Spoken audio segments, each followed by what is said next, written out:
I found the cheapest and easiest way to hone a razor so you don't have to. A viewer of mine contacted me through email. I'm going to leave him anonymous here, but he was asking me what is the cheapest way that I recommend honing a razor.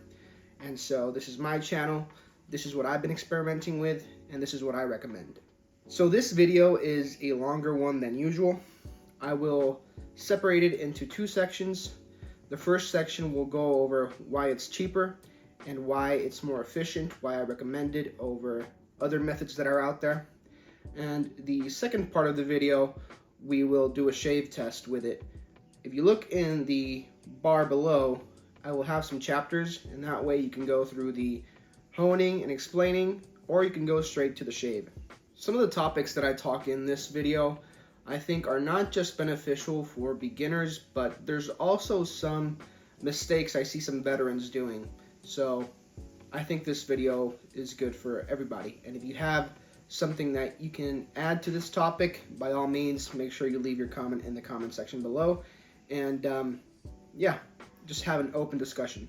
And I want to make it really clear off the get-go that the things you're about to see are not necessarily things that I came up with. If anything, it's taking little things from different people. I'm not the type of guy that I'm looking to get any recognition, so I'm not trying to reinvent the wheel. The wheel has been invented in this hobby. There's not much we can add to it that hasn't already been discussed. With that being said, this is a topic I feel doesn't get much attention. I feel it has a lot of value to add to people that have warp issues, have razors that have a smile, or are not getting the full coverage of their blade. And in this video, you're going to see me mention other methods that have been very popular in the honing space. I'm not knocking them off. I'm not throwing dirt on them. What I'm not going to do either is put them in a pedestal and act like they're the answer to all your problems, because they're not. They have their pros and they have their cons, and it's important to be transparent and say what works and what doesn't work. I really hope you guys watch the entire video, and if you have something you can add to this topic that will help us all grow and learn, make sure you leave that in the comments section below. I won't take much of your time. I'm going to the workbench now, and I'll see you guys there. So the most common progression that we get to see is you have your 1K stone. Let's follow that up with the 5K stone, 8K stone, and usually a 12K stone. Now I know these are not those. These are just the ones I prefer. But let's imagine that's that progression, the one that everybody recommends out there. Which, by the way, I am tired of listening to people recommend that. I get why they do it. It's the one that has been recommended the most. It's far from being the best progression out there for new guys. Either way, that's what gets recommended. So we'll go with that just because it's the most popular. If you go to sharpeningsupplies.com and you go to the Naniwa S2 Advanced, that whole progression will cost you about $220. And I don't know about you guys, but that barrier to entry, it might not be that high for you, but for some guys, that's a pretty big price to pay to get your razor honed. But I think new guys will actually benefit more from buying these Naniwa Naguras than buying that progression that gets recommended. And you can buy the same ones. So let's imagine here for a second, we have the 1K, 5K, 8K, and the 12K. This will cost you around 70 bucks. So you have a $150 difference here from the big stones to the small stones, which will last you a long time. And you might say, well, Sean, isn't using lapping film cheaper? These will last you a long time, a lot longer than lapping film will. So that is why I'm recommending these. I have this Freador stainless steel. I'm gonna hone on it. I'm going to, when I'm done, I'm gonna shave on it, and you guys are gonna be seeing it on camera. In this case, I have the 800. I would like to have the 1000, but I had bought this before. I am dulling the edge. I'm taking some packing peanuts.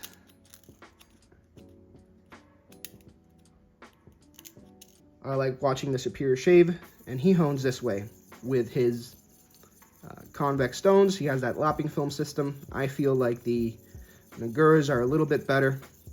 They last longer, they're cheaper. And you just switch it around and you hone side to side. Now you might be saying, Sean, isn't that bad for the razor, honing side to side? And my question to you is, why is it bad for the razor? This is steel. This does not have feelings. This does not care if you hone on circles. It does not care if you hone on half strokes, X strokes. You're just removing steel at this point. The burr I'll be creating here, honing this way, it'll get smaller and smaller when I go to a different stone. By the end of it, there will be no burr, and you can have really good shades. You could go with a 1K, 5K, and a 10K, and that'll be even cheaper. So that'll be around 50 bucks.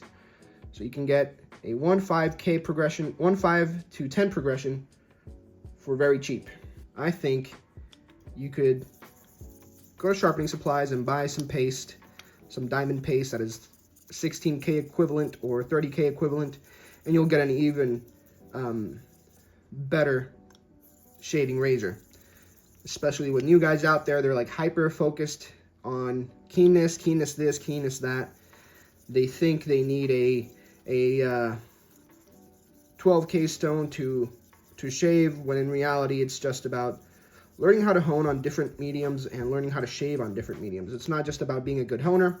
There's guys out there that are really good honers and they might not be really good shavers, but that's why we practice things, to get better. And then you guys have the other way around, really good shavers but not as good of honers. But that's the world we live in. I'm checking for the bevel, checking if it's set.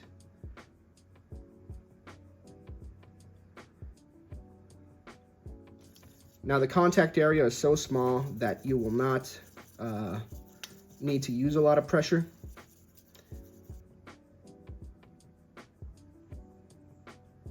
That is done. Okay, so before we go any further, I want to explain to you something real quick. So let's talk a little bit about razors and some common mistakes that I feel like this method will help you with. I'm sorry for the low quality prop here, but let's imagine that this is a razor blade. And this is the edge down here, and this is the spine up here. What happens is that these razors don't come from the factory perfectly flat, and so they come a little bit warped, kind of like that. A little wavy on one side, and then a little bit more hollow on the other. What ends up happening is, when you hone on a big razor or on a big stone like this, you can roll the edge on one side, but when you go flip it around, there's parts that you're not going to be touching. And so the fix to that is honing on a narrower stone. So if you go online, you check how to fix a warped razor, what you're probably going to see is people taping the edge of the razor and grinding the spine on something like an Atoma 400. And that works. It does work. I'm not going to sit here and tell you a lie to derail you from that. It works. But what people often don't tell you is that it's far from perfect. So let's unpack that real quick. First of all, you are removing a lot of material on the spine. And so you're changing the original bevel angle. That is not too much of an issue if you know how to calculate bevel angles and you know how much you're removing. What tends up happening is that beginners look into this method and they think this is like their saving grace, and they do it all the time and they end up ruining countless razors. They take way too much material and the bevel angle then cannot hold the edge because it's way too thin. Problem number two, and you might have seen this on eBay a couple of times, is that some razors that have a smile to them, people tend up thinking that they can't hone on a smile, and then they go and do this method to correct it, or they have a warp and they try to correct the smiling razor with that method, and they end up ruining that beautiful smile that is so coveted by many people. That's why I believe this method is a lot better because you're making a small contact point on different parts of the razor. And if the razor has a warp, even if it's hollowed in, you can still make contact from the spine of the razor to the edge of the razor. And if you work little sections here, like let's say I work a lot of sections here, and then I work a lot of sections here, blending all that becomes really easy with this method. Now I'm making a lot of work here on the 5K. If you guys have not seen this article before, I'm referencing Science of Sharp.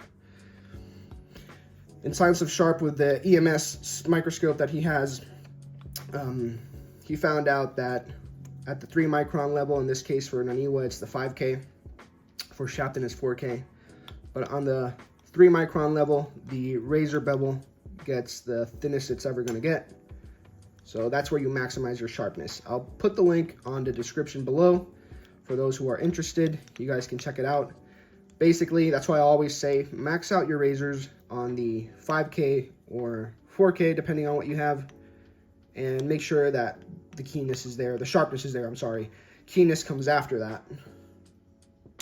Okay, let's check this real quick. Oh yeah. This goes by pretty fast, especially if you don't kill the edge like I did. I did it here for video purposes. Usually you're not going to be killing your edges. There's no need to kill your edges like that. Since I saved you guys about $150 going from the normal progression to this progression, I'm going to give myself a little leeway, and I'm going to go on the strop.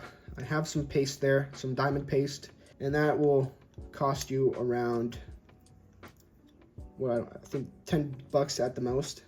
I think you can get a better edge doing this method. It's going to get keener, especially for those guys that are hyper focused on keenness. Eventually, once you do this long enough, you're going to grow out of that. You're going to notice that if you become a better shaver, you don't need to have all that keenness, and you will learn to appreciate the feel of other stones. Okay, I'm going to strop the razor on the diamond paste, and I'll be back for a packing peanut test.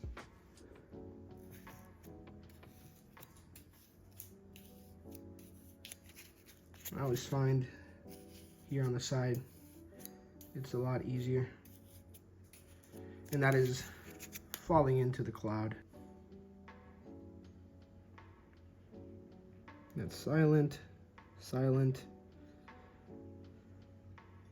silent.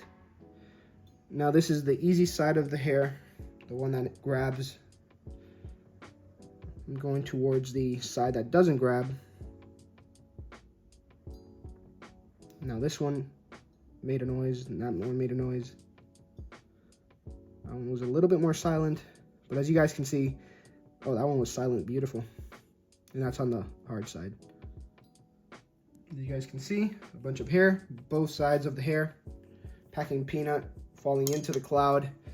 I like this method. I think you don't have to use this method, but if you do, you can use it with Naguras as well. That's one way I've been honing. I use my Botan. I use my Tenju. I use my Botan, my Tenju, my Majiro, my Koma the same way. I hold the razor, soak these, and hone side to side. And when I'm done, I go to my normal stone and hone here on the Tomo, normal, just straight.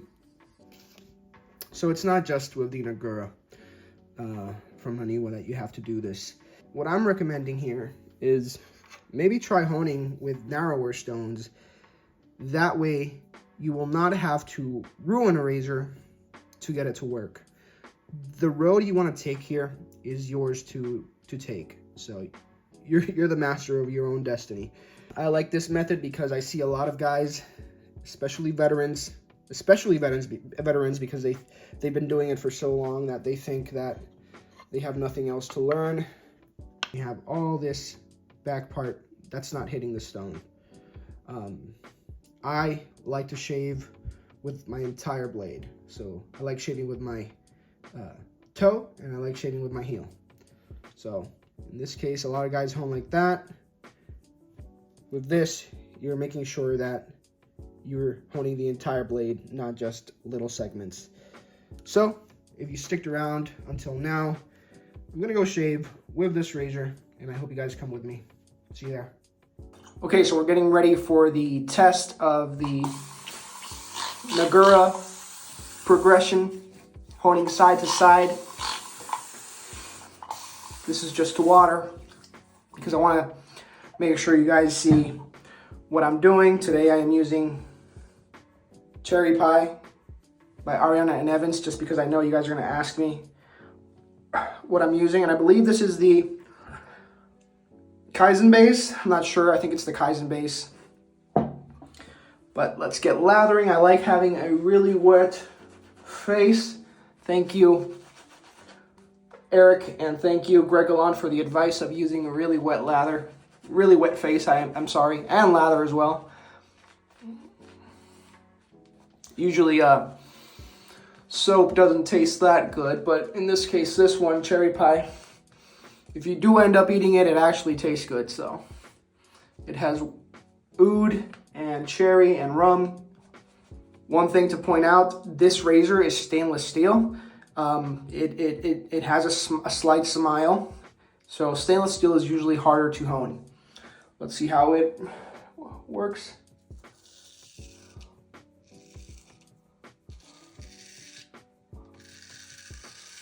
Now that is scary sharp.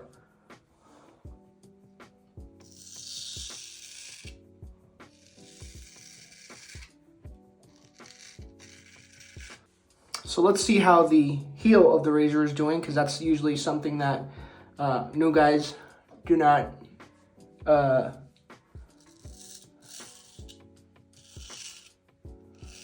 oh yeah.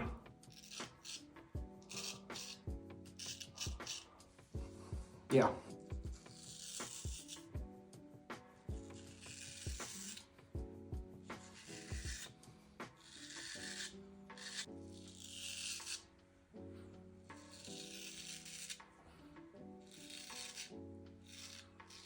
I have about 2 days of growth here.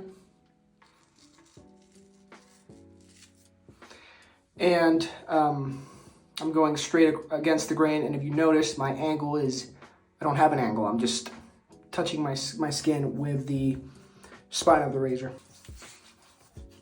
Use this residual slickness here.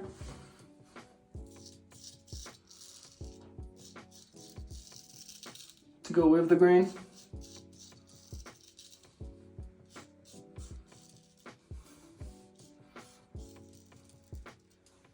You can feel how sharp that is.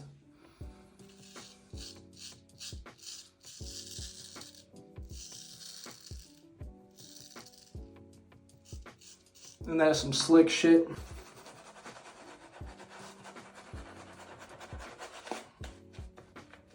Okay, let's go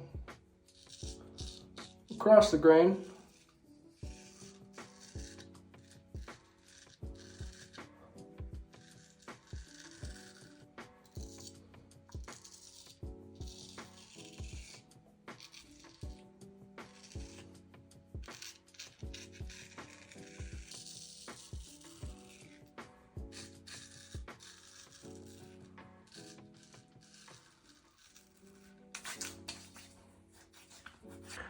And I don't think there's a need for more lather.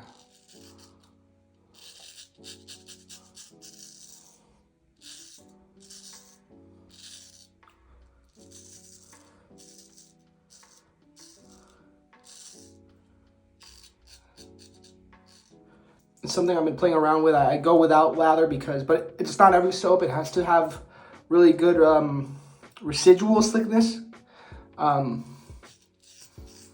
But it's nice to see what areas you missed. Going on the other side now.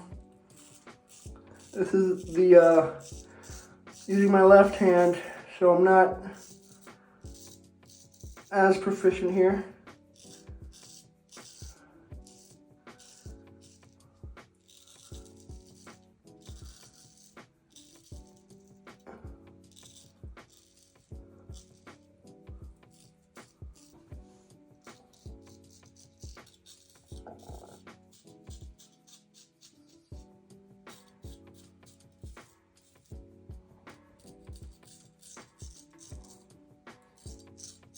Now, I don't see a lot of guys going against grain here on the chin. Only Barber Dave and I think that's it, Barber Dave. And that's a really hard stroke in my opinion.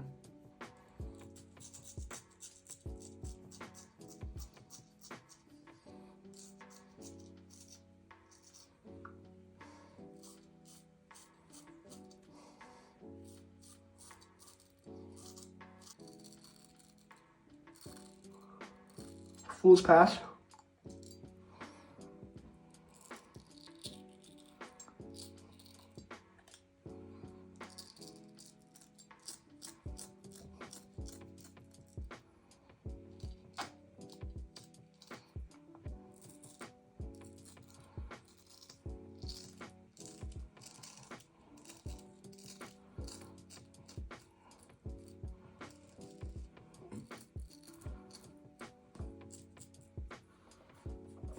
Very nice, Peter.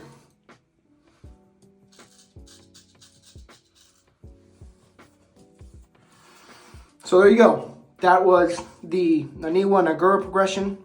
You don't have to go all the way to 12K.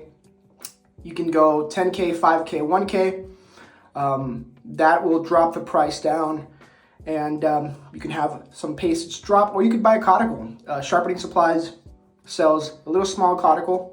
It's like 30, 40 bucks, and you can do your X strokes there. You can do other naturals. You can use a water of air and do your finishing strokes that way. You're asking me for what's the cheapest and easiest way to hone. That is just one method. That is not my preferred method, but it's a method that works. And I hope that this video, at the very least, what it does is opens your mind to the possibilities that are out there. And you are the person who has to decide how you want to do this journey. But that is just an option. I hope it opens up your mind to what you can do. You don't have to follow it by the T. Anyways, my friend, I know you're watching. I hope this helps. And let's do some aftershave just to see how we did. But it was really wicked keen. Aqua Velva Ice Blue. Oh yeah, I freaking missed Aqua Velva Ice Blue. And actually, surprisingly, a really comfortable shave. All right, guys, thanks for watching. I hope you guys enjoy.